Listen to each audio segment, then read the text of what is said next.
اس کے باوجود ہمارا گاڑی سے ان لوگوں نے پیسے لیا ہے, کاروان پر ان کو چھوڑا ہے. ایک گاڑی نہیں ہے نہ دو گاڑی ہے, 22 گاڑی ہے.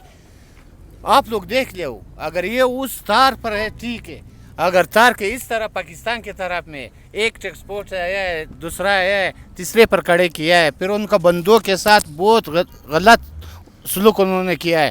جو آدمی سے آپ شلوار اور قمیص نکالتے, کون سا قانون میں ہے؟ ٹھیک ہے, عدالت کے حوالے کرو. قانون ہے اس ملک میں, ہم لوگ تو قانون کے باغی نہیں ہیں. جو ایک لے رہے اور دوسرا پکڑ رہا ہے, ان کو تو یہ لوگ اپنا وہ کر لے ہوئے, اپنا نظام بنائے ہوئے سرکار. جو یہ کس طرح نظام ہے, جو یہ صوبیدار میجر چھوڑ رہے, برگیڈیئر کہہ رہے ہم نہیں کہہ رہے, یہ تو نہیں ہو سکتا ہے. جو ایک آدمی وہ بھی کرتا ہے, ناک بھی وہ کرتا ہے, وہ تو بری بات ہے. لسی ہو جائے پاکستانی, ہم لوگ بھی پاکستانی ہے, دوسرے ملک سے نہیں آئے ہیں, ہم لوگ بھی اس شہر کے رہنے والا ہے. ابھی آپ دیکھ لو 40 گرمی ہے, ادھر لوگ کھڑا ہے, یہ تو مسجد سے نہیں ہے کھڑا. ہم لوگ مجبور ہے, اگر ایک دن ہے 2 دن ہے, آپ لوگوں کو پتہ ہے 50 وعدے ہم لوگوں کے ساتھ ہوا ہے, ایک بھی پورا نہیں ہوا ہے. احتجاج کب تک جاری رہے گا؟ احتجاج اس تک جاری رہے گا جو میرے بندے یہ رہا کر لے اور یہ میری گاڑی دے دے.